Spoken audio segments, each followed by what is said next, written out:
Welcome back to the show. We're talking about Cuba as it marks the one-year anniversary of the death of its longtime leader, Fidel Castro. Let's get back to our panel. James, I want to ask you this, as our correspondent told us at the beginning of the show. For the first time in about 60 years, Cuba will not be led by a Castro. How significant is that symbolically? Well, I think it's quite significant because the name Castro really characterizes an epoch, not only within Cuba, but in Latin America and in the developing world, and carries quite a lot of resonance even in the developed world. I mean, today, in the last number of days, people have been celebrating the first anniversary of Fidel Castro literally all over the world, and places like a special session in the legislative body of the state of El Salvador and Brazil, special session. Not to mention what's going on in civil societies on the continent of Africa and Southern Africa and Botswana and South Africa and in Europe and other places. So Raul Castro moving on according to legislation will represent a change. However, the ideological factor, the popular ideological factor of that name still carries forth. When Fidel Castro died, the slogan was fostered, "Yo soy Fidel," I am Fidel. So you see all of these children in schools and public places, I am Fidel. So his spirit, literally, if you will, is a kind of living spirit that has been institutionalized. And that name will carry over in this generation. But there has been great debate in Cuba since the fall of the Soviet Union, looking at its virtues and in that context, its own self-criticisms of its own errors that it has committed outside of the negative impact of the embargo. And so this new generation will use those principles and pull on those ideals of Martí and Fidel, but they will not be stopped by that. They will not be limited by that. And, but it will mark really the end of an era. Great people of that period have died. Just today, I received notice that Armando Hart, who was First Minister of Culture and Minister of Education, died. Reta Mar, the giant intellectual, I guess died several months ago. So this is a transition period.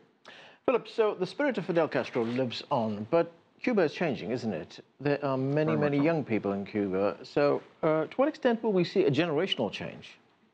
Oh, I don't think it'll be generational in the sense that there are young people in Cuba who are what James calls conservatives and don't want much change. And there are some older people. Raul Castro was one of the leaders for change.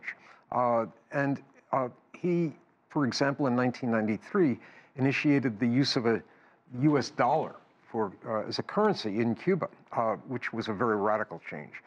He's open to finding pragmatic ways that would benefit the country as a whole. And I think that the military follows that pathway. I don't think there'll be a dramatic upheaval. You know, the Bush administration imagined in 2006, when Fidel Castro took ill and stepped down from the presidency, that there would be turmoil in Cuba. And President Bush actually sent a message to Cuba saying, don't come. He was afraid that half the island would divulge onto the United States. And life just went on. There was not any sign of any upheaval. And I think that's what's going to happen in February. There won't be much sign of any upheaval. People have accepted that the leadership is changing. Right. Right. And of course, you know, the vice president is 57 years old. The foreign minister is 57, 56, 58 years old. The change has already occurred. The intergenerational transition is well underway. And at places like the Centro Juan Marinello, which is a Center for the Study of Cuban Culture, there are big debates written about with older and younger communists who are embracing the principles of their socialist revolution, and then taking out their axes and criticizing their own errors, their own failures, independent of the embargo. It's not just down with imperialism, but it's the issue of democracy. There's a big discussion about proactive citizenry, a rebalancing of the role of the Communist Party, which is not the state Raul Castro. Statecraft was quite meticulously different from what we understand that of Fidel Castro. So there's huge debate, healthy debate going on in Cuba in all rungs of life, but from their nationalistic perspective. Okay, James, let's talk about the future. Let's talk about the man widely expected to become the leader of Cuba, Miguel DiazCanel. You've met him. I did meet him. I traveled there last December, from December 17th, January 13th, on the 9 provinces with my buddy, the activist actor Danny Glover. And we requested to meet with the younger generation in transition of ordinary citizens, of members of the Communist Party, of young artists and intellectuals.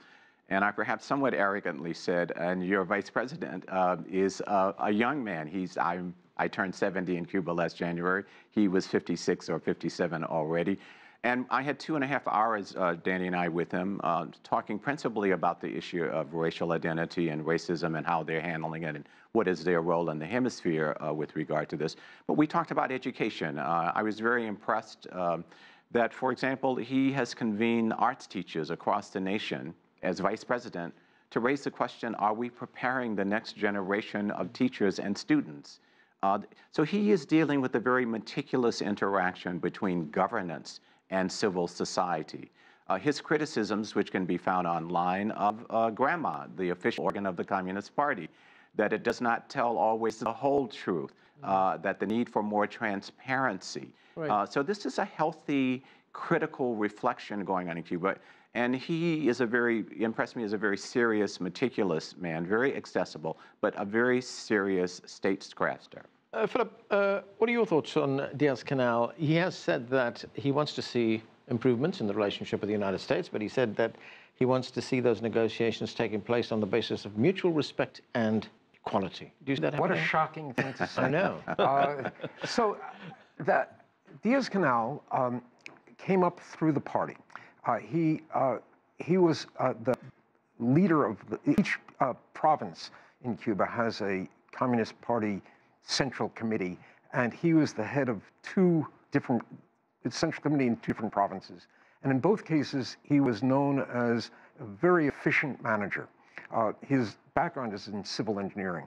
And that's what brought him to Havana. He was the Minister of Higher Education and then moved into a position in the Politburo.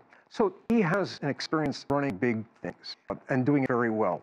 He also has played a role of seeming to be behind, not overshadow the president. And I think he's done that for political reasons, because the last group of people who seemed to try to do that were essentially thrown out of power because they were called too ambitious. But he was a very popular leader when he was heading Santa Clara. Okay, we're going to have to leave it there. Thanks to both of you for being with us. And that's where we're going to have to leave it. But before we go, I just want to apologize again for technical difficulties that prevented us from getting in touch with our guest from Havana, Carlos Alzugaray. That's it for this edition of The Heat. Thanks for being with us. Thank you very much.